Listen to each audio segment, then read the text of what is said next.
Hello again, and a good evening to you people. So, just one or two people can unmute and tell me if I'm audible. Yes, girlfriend, you're audible. Yes. Thank you. So, my name is Hope, and I'll be your host today. And it's nice to see us all here again from last Thursday. So, just to jump right in, our topic today is data protection. So I'm sure we've all, as people in the cybersecurity field, we've all come across the data protection, the word data protection. We've heard about the risks in not complying to data protection regulations.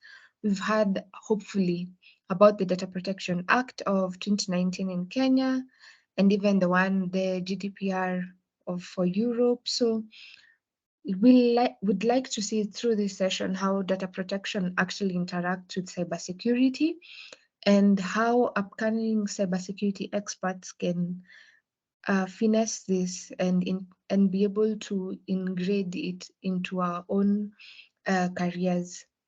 So just to go on, I'll introduce our speaker for today. Our speaker today is called Margaret Ndungu. She is currently a senior consultant at Dimension Data.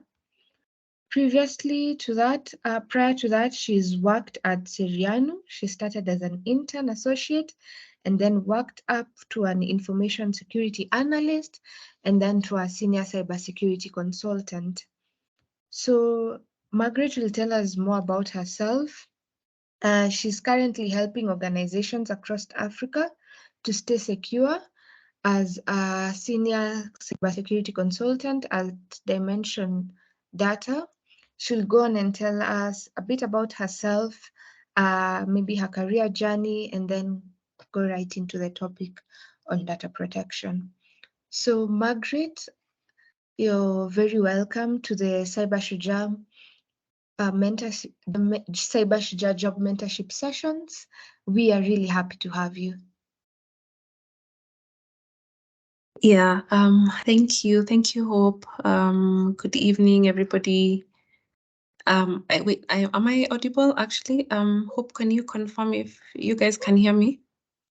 Yes, we can. Okay, good.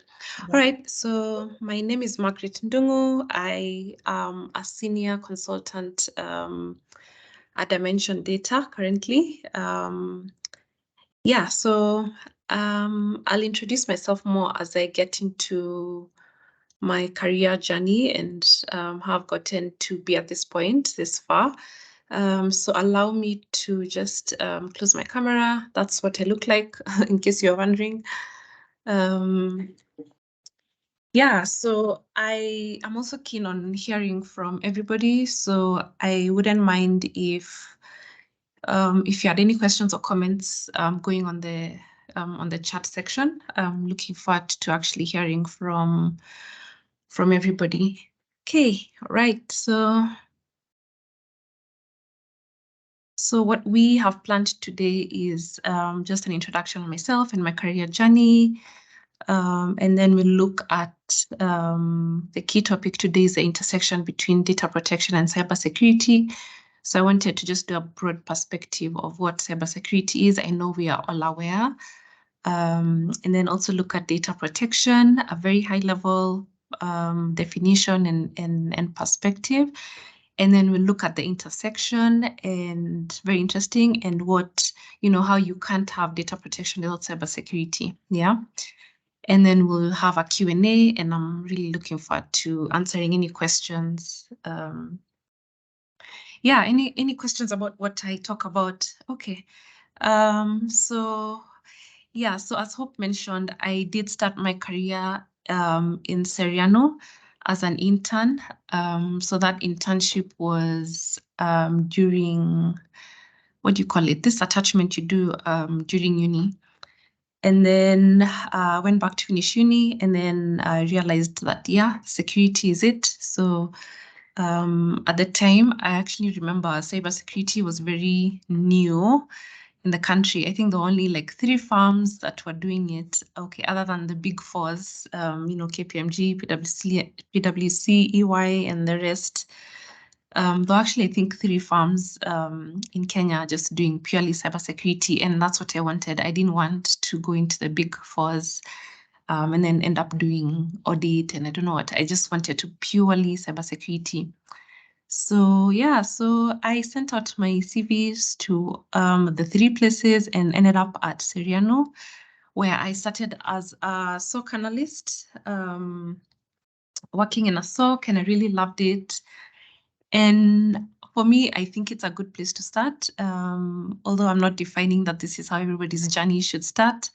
But for me, I felt it was a good place to start because, in hindsight now, I realized it gave me a better understanding of how networks work, how network protocols and services work, and on which ports they are running. You learn this. Oh, somebody has control of my slides. Okay. Okay, all right. Yeah, so you learn even what on what ports the services are running. Some of these things you learn them very theoretical in school. So it was really good to see them out on as incidences were occurring. And then also I believe it built resilience because if anybody here has worked in a SOC, you can raise your hand and I know you can tell me how it's very intense. Yeah. So I remember at the time we were doing 12-hour shifts, day and night. I loved working during the nights. Yeah, so it built resilience in also investigating incidences, validating incidences before you report them, trying to dispel false positives. Yeah, so that was nice. And then also I learned, so I'm also just highlighting things I learned at each stage. And as a SOC analyst, I also learned, how to move fast because at the time I remember we had SLAs or other agreements with the clients that we are going to inform them of incidences within a 15-minute, timeline. So you had to be very fast, yeah. So which helped because cybersecurity is a very fast-paced industry by itself. I mean, if you're not able to keep up, you kind of get phased out by your job, by the industry. You can't practice anymore if you aren't keeping up with material, with trends, yeah. And then also, we also participated in red teaming exercises, not being on the other side of figuring out, how attacks and exploits are presenting themselves in the SOC, yeah, or rather on the SIEM or on the intrusion detection systems that we were using at the time, yeah. So that also built my perspective or my skills in terms of thinking like an attacker, which then led me to my next career growth step. So I became a consultant and I started doing penetration tests, vulnerability assessments, cybersecurity assessments.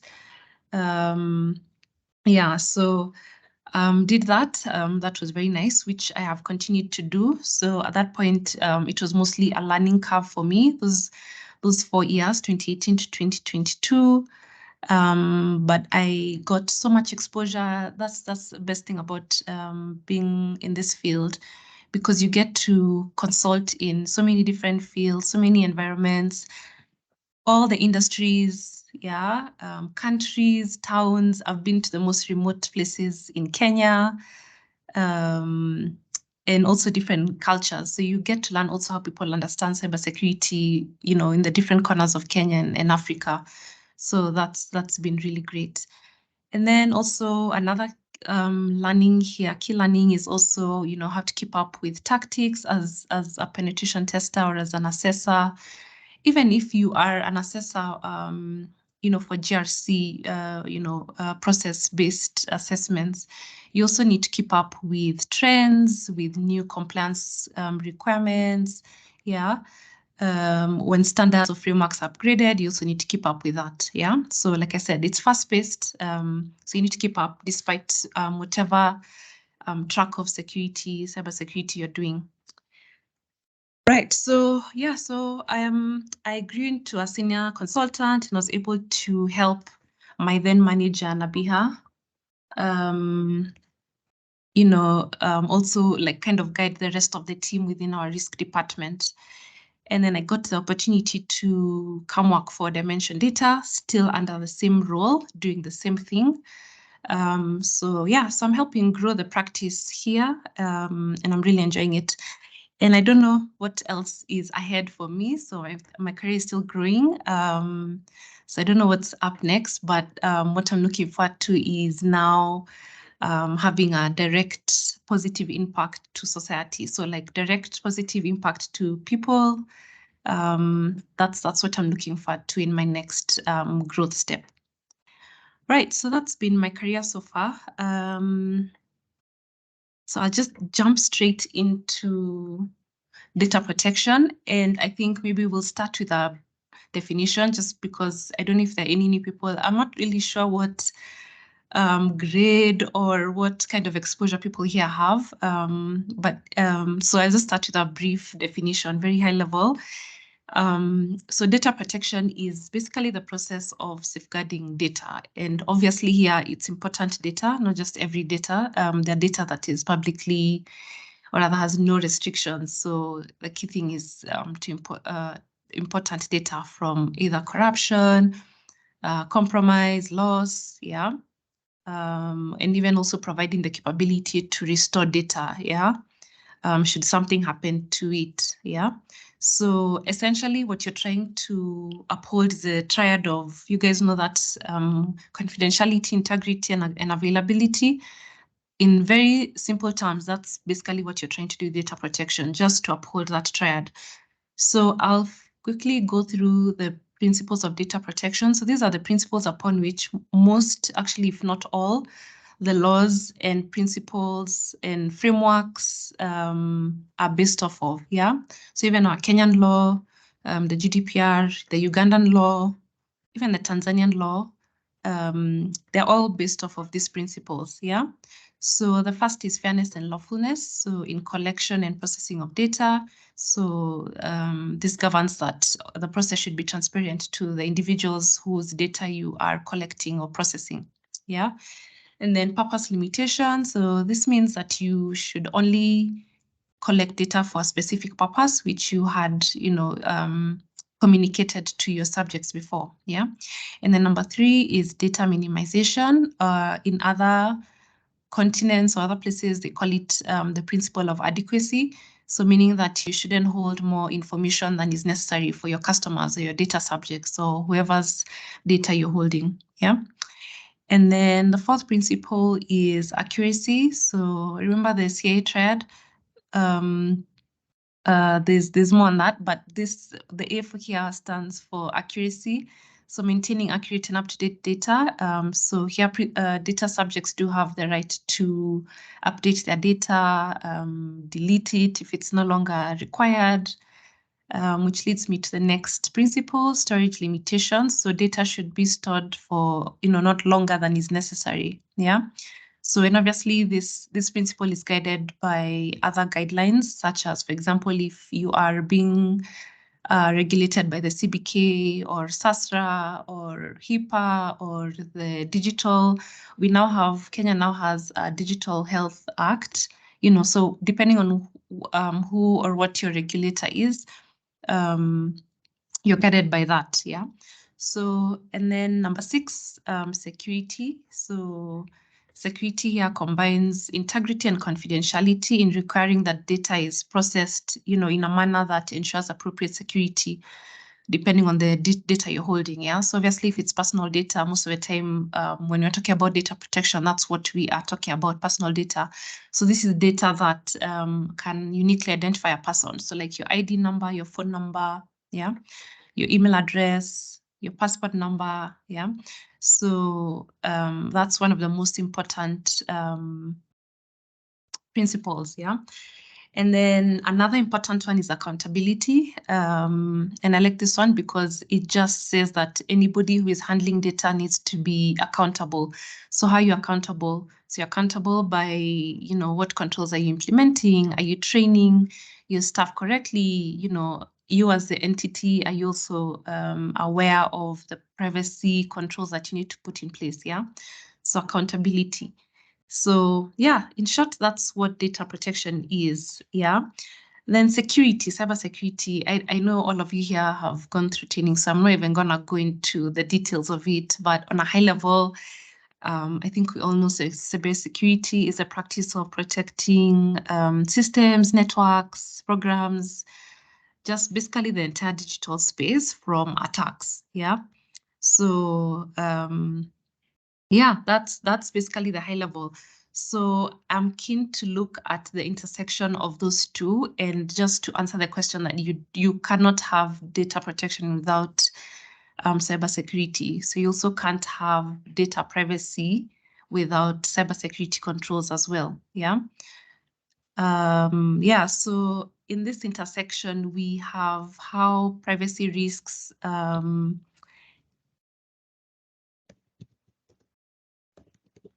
I'm not sure who keeps trying to take control. I don't know if there's a setting to just limit who has control of the slides. Anyway, so yeah, so privacy risks and how those relate to cybersecurity. And for me, I know most of us probably here are not very process oriented or policy oriented. So I did have some examples I wanted us to go through. Just to see and discuss how, you know, and just understand and appreciate how cybersecurity is such an integral part, and integral in terms of you have to understand cybersecurity for you to protect data. And even in this career line, I'm seeing a lot of people who have cybersecurity backgrounds, such as you guys, are having a better chance, or their careers are doing better when they get into data protection. So because I'm seeing also the lawyers are also having a harder time in terms of finding they can do the policy work, but then when it comes to implementing data protection frameworks, or even implementing the regulatory requirements on a technical level, is a bit problematic for people who don't have that cybersecurity background. Yeah. Okay, so I just wanted to also highlight that, you know, security involves, like we said, systems, assets, the entire digital space. So security also looks at the controls and how an organization will respond to it, and how it patches and you know, prevents, or rather, you know, patches up those vulnerabilities that are occurring in the systems or in whatever digital space this data is in. Yeah. So it's also key to emphasize that security controls also provide the means for privacy to exist within our digital space. Yeah, because I think right now most data is on digital spaces. Yeah. So then on the other hand, privacy as a dependency, or as a very closely related to data protection, has to do with how an entity discloses, uses, controls, or otherwise shares sensitive personal data that they have in their custody. Yeah. Then data privacy also defines who has access to that data, and then cybersecurity will come in and apply access controls, right? So we've, you know, the privacy part or the data protection part has defined, you know, who would have access, and then the cybersecurity bit of it is actually applying those access controls. I hope that makes sense. Yeah. So I'm just going to go into the examples. Oh, okay, there's one more slide before the examples. Okay, so also, and I'm curious, so in terms of implementing cybersecurity controls, even data protection controls, I'm curious if you guys, I don't know if you're able to raise up your hand using the emojis. And I'm curious to see where you think we should place most importance in. So where should we invest most resources? Is it in the people aspect, the process, or the technology?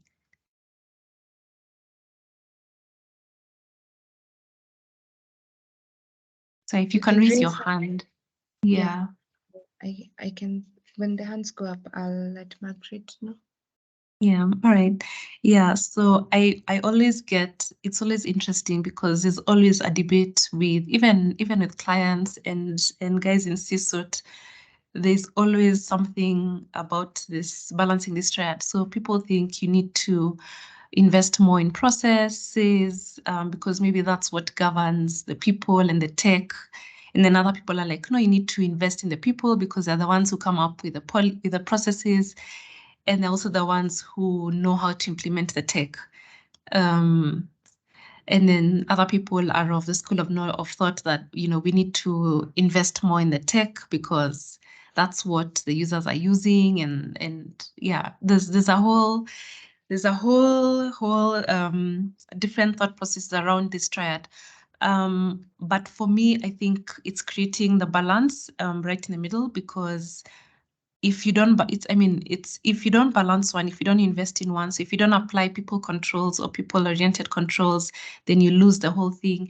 If you're not able to streamline your processes to maybe meet regulatory compliances or meet certain frameworks, or, you know, align them to certain frameworks, then you may not be able to uphold the whole triad. Yeah. Then again, if you don't invest in the tech, in the right controls, maybe optimize the controls you have instead of purchasing more, whatever, you might still not be able to balance the triad. Yeah.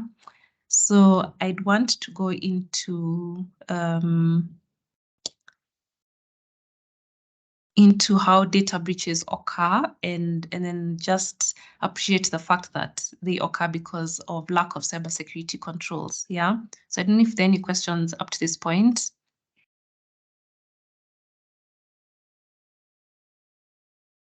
Yeah. All right. Okay. So I put the name here because this is public knowledge. And I'm sure you're all aware. So Naivas did have a cybersecurity incident earlier this year. And what they reported was, you know, a ransomware attack. Yeah. And then shortly after, I think a few months later, we then discovered that people's data had been leaked out. Yeah. So it started as a ransomware. So I don't know if I should define, maybe there are some new people here. So a ransomware attack is an attack where your data is, I want to say kidnapped, but it's withheld from you. So it's encrypted in a way that you can't decrypt it. So you don't have a decryption key, so you can't access your data. And the point of this is that you pay money in the form of Bitcoin or whatever to get the decryption key, and then you have, you know, access back to your data. Yeah.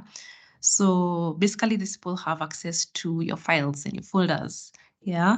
So then what happened to Naivas is that later we saw that they had a massive data leak worth, I think the reports were saying 600 GBs. I can't remember the figures, but and I know you guys have already seen them. So there was people's phone numbers, there was people's HR disciplinary records, people's ID numbers. I mean, there was so much data that was leaked. Yeah.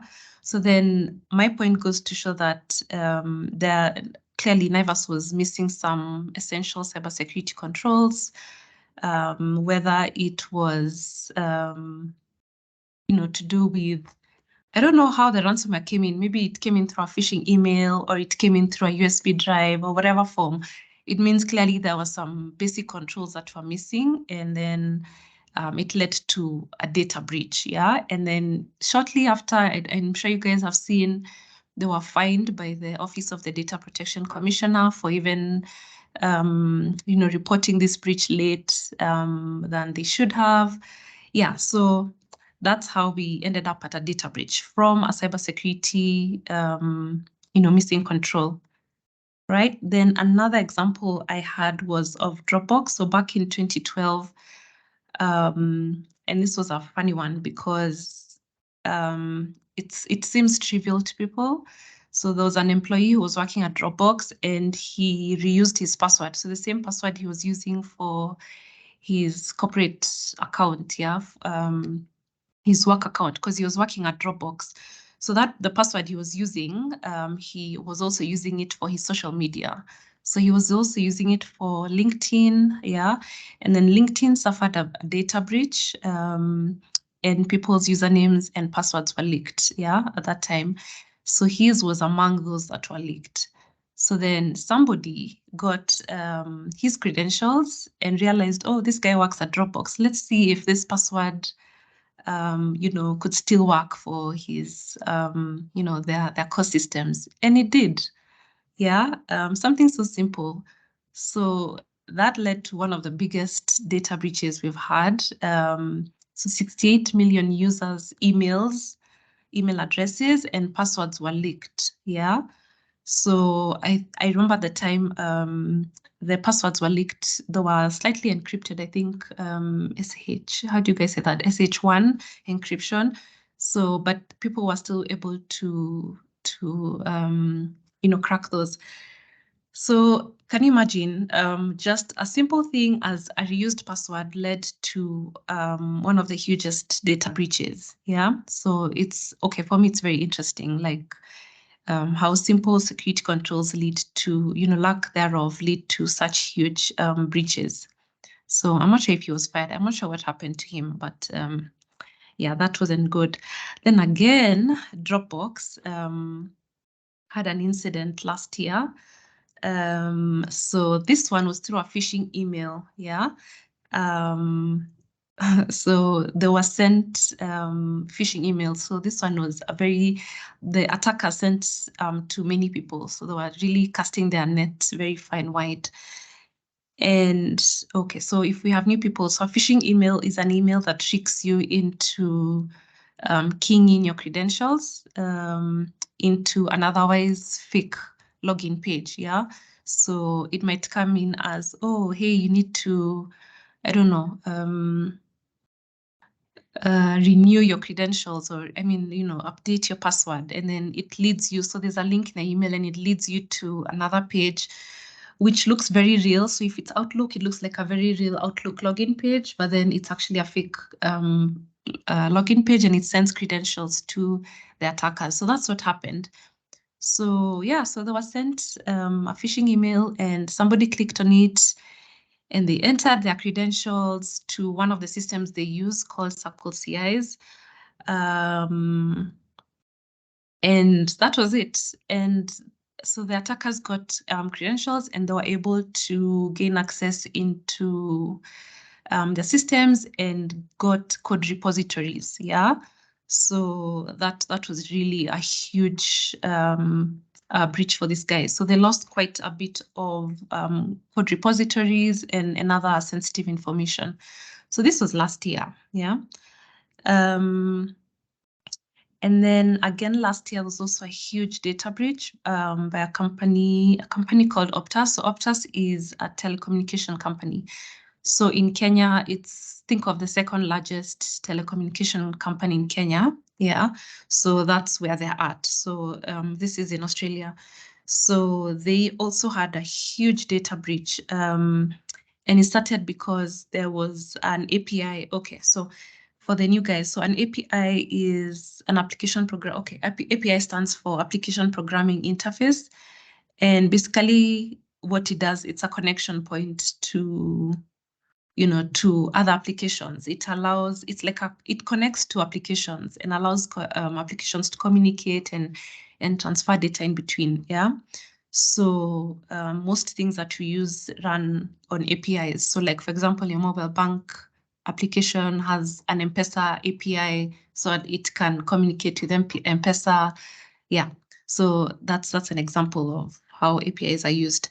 So for these guys, they had one that was publicly exposed, and that led to, so somebody was able to get access to that, and that led to one of also the largest data breaches we've seen in a while.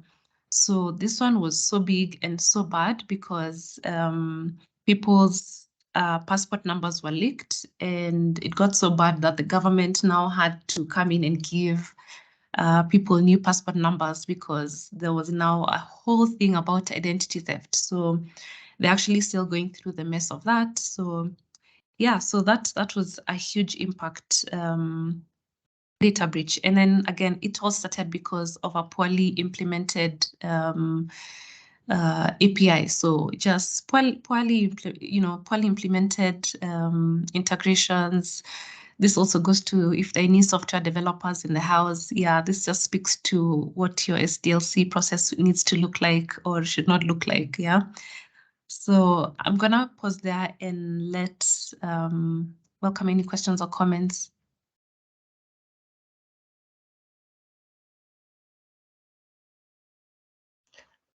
Maybe a question from the Naivas case study. Yep. You talked about them having HR disciplinary records or something of the sort. Yeah. Does that relate to, would you say that's an issue with data minimization? Because why did they have such records? Well, okay. So that's a good question. So, I mean, okay. So it's not that they shouldn't have had those because, I mean, in every organization, you do need to have, I mean, there are processes that run. So there are HR processes. And as part of that, there's going to be data there. So it's, I think the question here is, how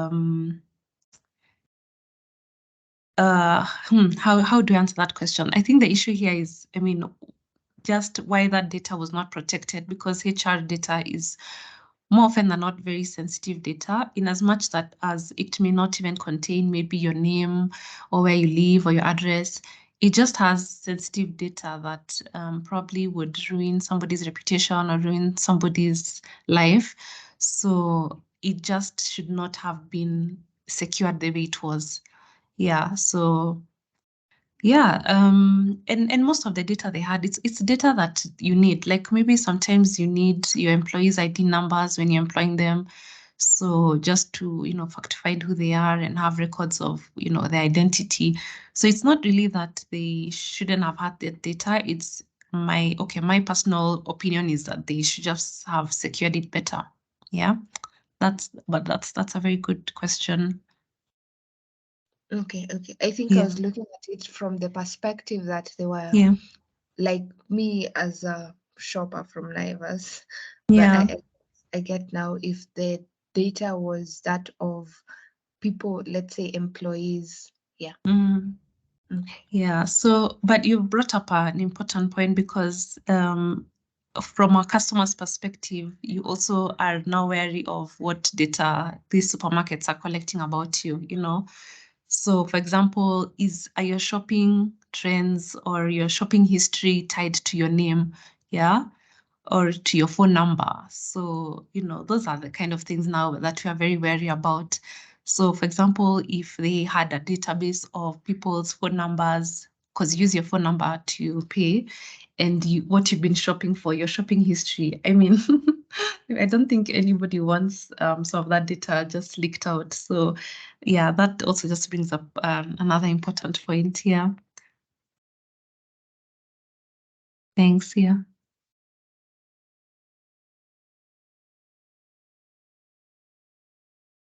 Okay, any questions? Somebody has a question? Yes, Francis, go ahead.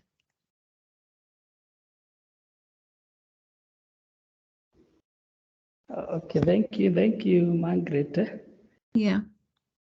Yes, so maybe my question is maybe relating to the registration to the data commissioner. Maybe you can touch on that, because we in the field, we are getting some of these queries. Who should register? Who should register? And maybe the process. Yes. Okay. All right. That's a good question. Okay. So for registration, the law says if you are processing personal data, remember we said personal data is any data that can uniquely identify somebody. So if I give you my phone number, you might figure out that this number belongs to Margaret. If I give you my ID number, you could figure out that this ID number is only uniquely tied to Margaret. Yeah. So that's number one. And then number two, you have to have had above 9 employees. So then that for them regards the size as that you're a big organization. So and obviously the bigger you are, the bigger your risk is, or rather the bigger your risk grows. So those are some of the requirements, or rather the criteria for you to register. So you are processing personal data, and processing, by the way, is a term. So processing within the capacity or within the context of data protection laws is collection, use, storage, transfer. So it can be anything. So if at all you're doing any of those sets, manipulation of data, so it means that maybe you're not collecting, but you just have data that you manipulate or analyze, so or draw intelligence from, that's also considered processing. So if at all you are processing personal data, you are 10 above, employees above that figure, then you need to register. Yeah. Then the process. So the process is first, before you even go on the portal, you need to do a data inventory and mapping exercise. So this is an exercise that allows you to, just inventorize. You know how people do asset inventory? So it just allows you to inventorize what data you're having. And this is very granular, so particularly to data elements. So you sit down and say, okay, we collect ID numbers, we collect email addresses, we collect names, we collect date of birth, yeah, and then map out that data to where it sits. If it sits in certain assets, map out who has access to it, and then also map out whose data that is. Is it for your customers? Is it for your suppliers? Is it for your employees? Because those are all different types of data subjects. And the reason you're doing all this is because everything I've mentioned before that is required by the ODPC, rather the Office of the Data Protection, as part of your registration. So they'll ask for what categories of data subjects are these that you're collecting their names, yeah? They'll also ask you, so where does this data sit? Is it sitting in the country? Is it sitting outside the country? So yes, so maybe you say it's sitting on cloud, and maybe this cloud is hosted, I don't know, in Australia or the US. So then they ask you, what safeguards have you put in place to just make sure that the data sitting there is safeguarded? Yeah. Yeah, so that's what they'll ask you. So you do need to do an inventory and mapping exercise before that. And then, yeah, so and then also maybe I should point out another benefit of doing that is that now once you know what data you have, you're able to just know what kind of cybersecurity controls that you need to put in to protect that data, and depending where it sits and who has access to it. Yeah. So that's the process, Francis. So start with a data inventory. Okay, so first assess whether they are collecting data or rather processing personal data. And then number two, I also forgot to mention, is in what capacity are they processing data? So are they a controller or are they a processor? Yeah, so a controller is the person who issues, I guess, instructions to process data. So they are the owners of the data. And then a processor is an entity that receives instruction or just processes data. Yeah. So in what capacity are they processing data? Is it within a controller capacity or a processor capacity? Because that's also a requirement in the registration. So that was number one. Number two, and then yeah, and then you've done your inventory and mapping exercise, and then it's very easy for you to do the registration. It literally would take you, after that whole, it probably would take you an hour or less to just fill out the application form. Yeah, I hope that answers your question, Francis. Yes. Okay, good. Somebody else had their hand up. Eugene.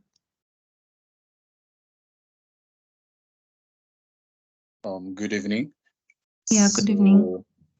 My question is, what measures would you encourage users and companies to take when it comes to protecting themselves against social engineering attacks? Okay, all right, that's a good question. So it takes me back to the Dropbox incident.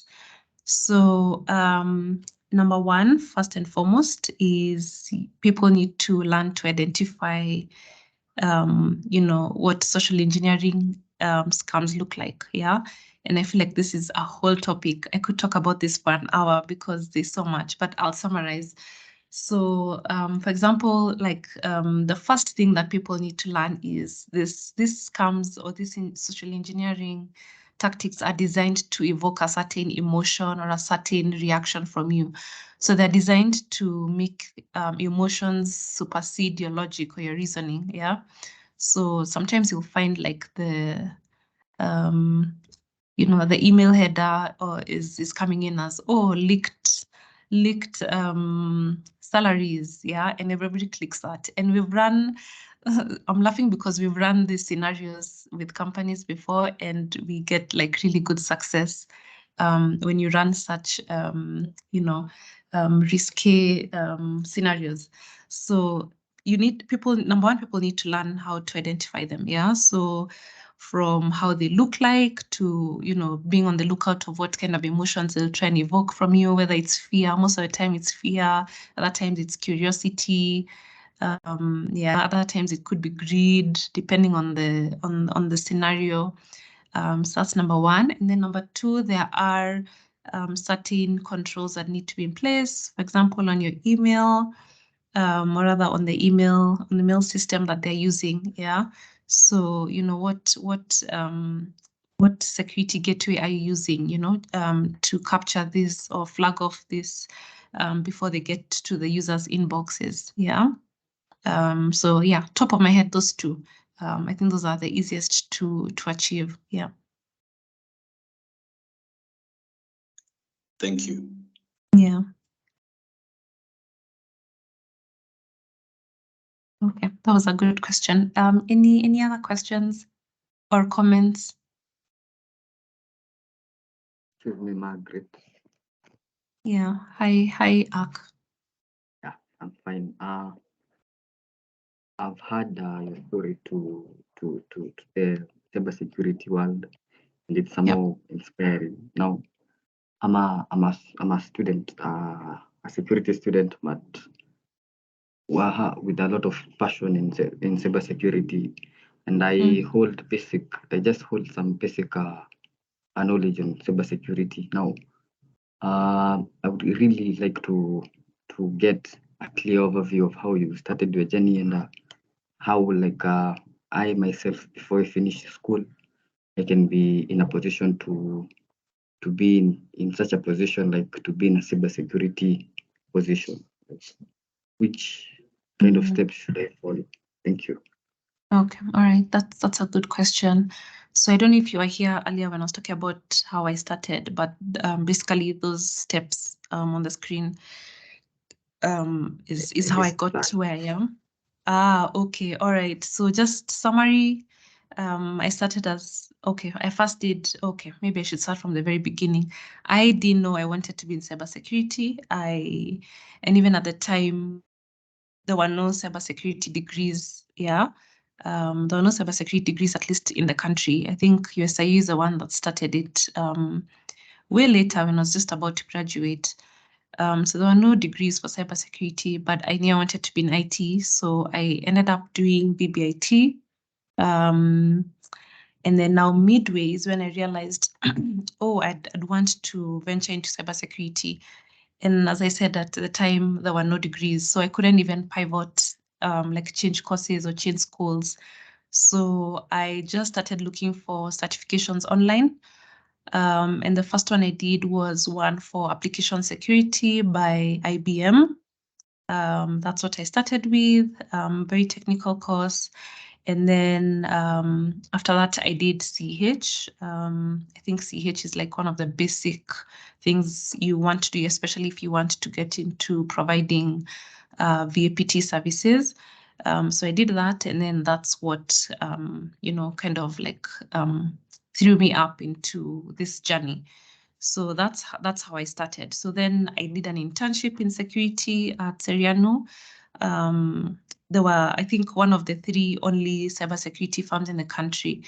So I was lucky enough to get in and then started my journey as an analyst and then a consultant and then senior consultant and then still senior consultant at a different organization. Yeah, so I still don't know where the next step is, but that's been my journey. So for you, I'd say, I don't know if you're already in a cybersecurity degree. If you're not, just determine, I'm sure, I don't know if you guys have had mentorship sessions on what different career growth journeys look like, depending on the cybersecurity track you take. Yeah, sorry, excuse me. So depending on what track or what focus area you are feeling inclined to, just look for online certifications to do. And the reason I say this is because I was self-taught. I taught myself most of the things, yeah, and also through certifications. So that's my go-to in terms of advising people on what to do. So I think you do need to have a lot of self-teaching, self-research, and just initiative. So yeah, so just determine if you maybe want to go into forensics. There's so many online forensics, digital forensics resources. There's so many resources out there. So I think just determine which focus area you want to focus on and then just pick certifications and just keep, doing them as you go along.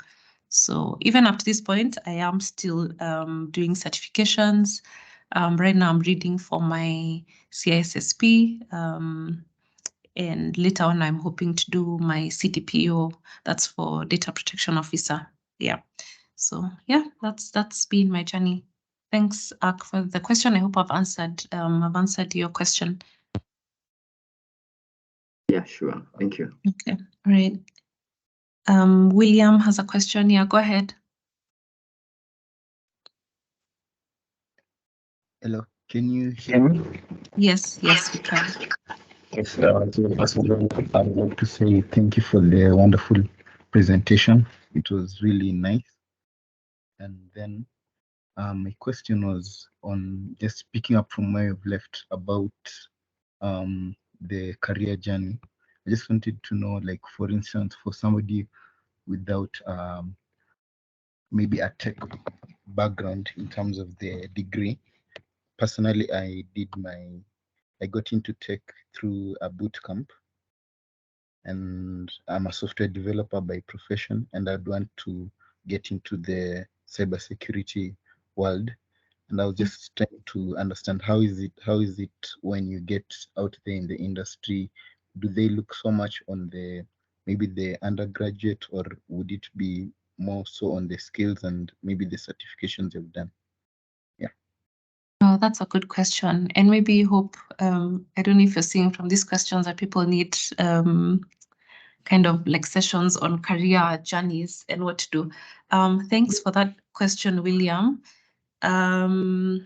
So funny thing is, most of the people that I know, in fact, even the CEO of Seriano had done, I think, a finance course, if I'm not wrong, honestly. So he had done a finance course and then he ended up in security. I know so many brilliant minds within our industry that never did an IT degree. I know somebody who actually did a bachelor's in manufacturing. Yeah, like how crazy is that? And then they ended up being in security and they're really, really good at it.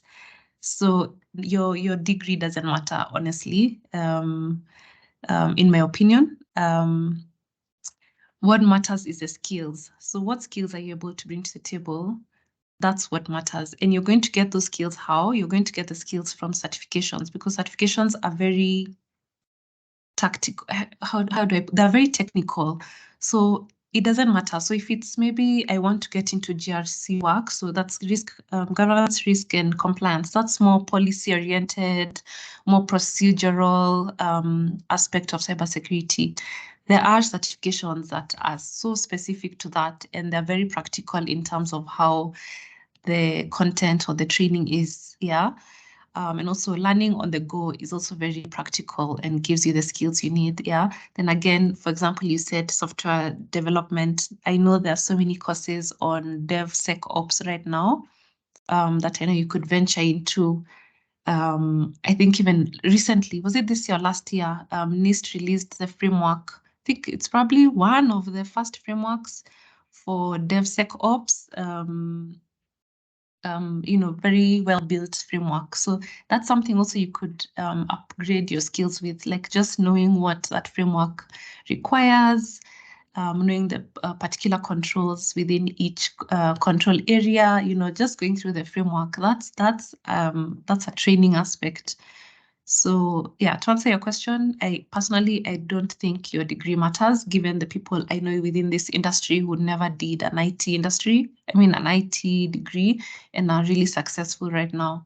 So yeah, what matters is the skills you have and how you can demonstrate that. So, and you'll find most interviews within this space are very practical. So you'll probably be asked to do a CTF, or you'll be asked to draw up. Maybe you'll be told, oh, come up with a framework to help this organization achieve XYZ in cybersecurity, or come up with a framework, or come up with a strategy to help this organization achieve data protection compliance. Yeah, so that's what the interviews look like. So very practical. So yeah, so just find a way of showcasing your skills and sharpening those.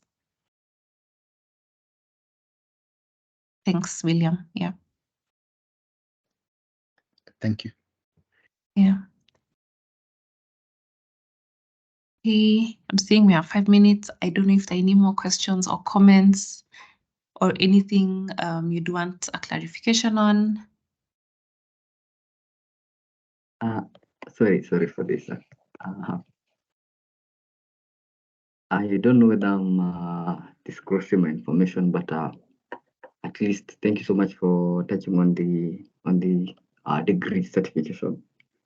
Yeah. That means I shouldn't worry about my degree certification because I'm a security studies student. But it basically doesn't do anything to do with cybersecurity or anything to do with information security. It's basically the I don't know what we'll say, but the physical security. Okay. So your background is in physical security. Yeah. Okay, that's very interesting. Yeah, I'm telling you, like most of the brilliant minds I know never did security as a degree. They learned on the skill. They were self-taught. Yeah, and I think that's the most important part. Even for tech, most people are self-taught. So yeah, I hope that's reassuring that you can still get a very successful career within this industry, even though you never did a degree in cybersecurity or IT. Yeah. Sure. Thank you so much. Yeah. Yeah. Just to add on what Margaret is saying for ARC, I think he's also in a very good line, because when you think of information security, it also involves physical security. Yeah. So you could really quite integrate it in a nice way. Yeah, in fact, I'm even thinking like there's I've seen master's programs that are now combining like security studies with cybersecurity. So you are in a very interesting niche. Yeah. Okay, all right. I don't know if you guys had any takeaways from this session or anything you think we should have delved more into. Yeah, so I don't know. I hope this was impactful. Yeah, so thank you guys. Oh, there's one more question. Go ahead. Was it? I think it was Red Monkey or something of the sort. Yeah, you can go ahead and ask or say. Nobody has anything nice to say. It's just questions. Okay. Okay, then we can close it here then. So thank you guys. Thank you for the hour. You guys are also very interactive. I don't mind coming on here again to, talk about something more specific. Yeah, so thank you. Thank you so much. Back to you, Hope, and thanks for the opportunity. Thank you, Margaret. Thank you so much for that. So I'll just give an overview of what we've gone through, maybe for those who joined in the middle or in the end or didn't quite capture everything. So we've gone through data protection, the meaning of data protection, the data protection principles, the relationship of data protection with cyber risk and privacy risk, how all that relates. And then we've gone through case studies, and we checked the Naivas case, among other cases, and the kind of risks posed to organizations, and even our own personal data when data protection measures are not taken seriously. So as a plus to all that, through the questions, we've seen the registration of data controller and or a data processor. I'm curious to ask, can an organization be registered as both a data controller and a data processor? Yes, yes. Actually, I have, yeah. So I've actually helped several organizations do that. So you'll find in certain situations, okay, I'm trying to give an example without, yeah, so you'll find maybe in the capacity of having data subjects as employees, they are a controller, right? Because they're the ones who are controlling how that HR data is processed, stored, and all that. And then you'll find in the capacity of having data subjects as customers, they are a processor because maybe they're receiving customer data from another organization and then processing that. So in that capacity, they are a processor. Yes, and you do get 2 certificates as a processor and a controller.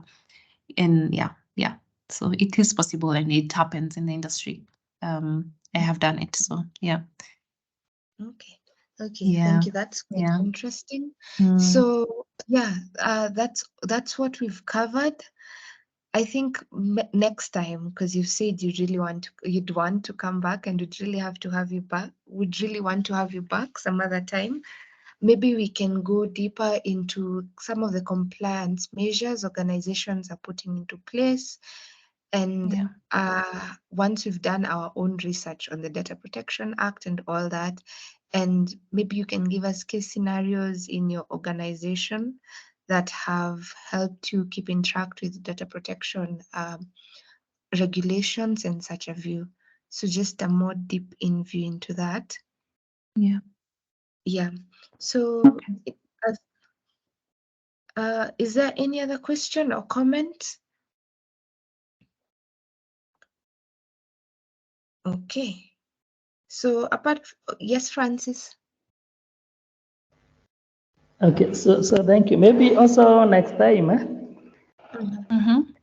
Margaret, you can also maybe give us maybe some of the areas we can take advantage of, or in terms of the opportunities that are there in terms of consultancy in the same field.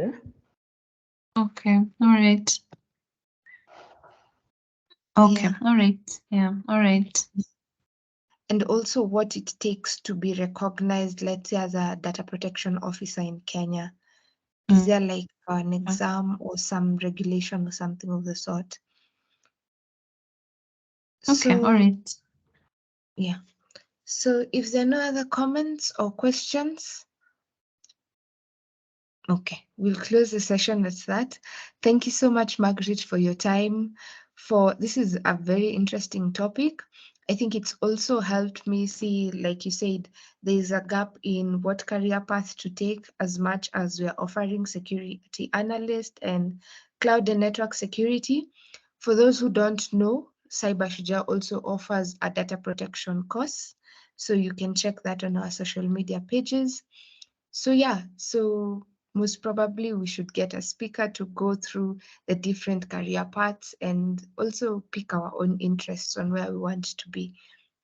So thank you so much, everyone, for your attendance, for your participation. And thank you, Margaret, so much for being with us and for the insights on data protection. Yeah. Okay, thank you. Thanks for having me, and thanks to the 64 of you who are still on the call. Thank you and have a lovely evening. Bye-bye. Thanks. Thank you. Have a lovely evening, everyone.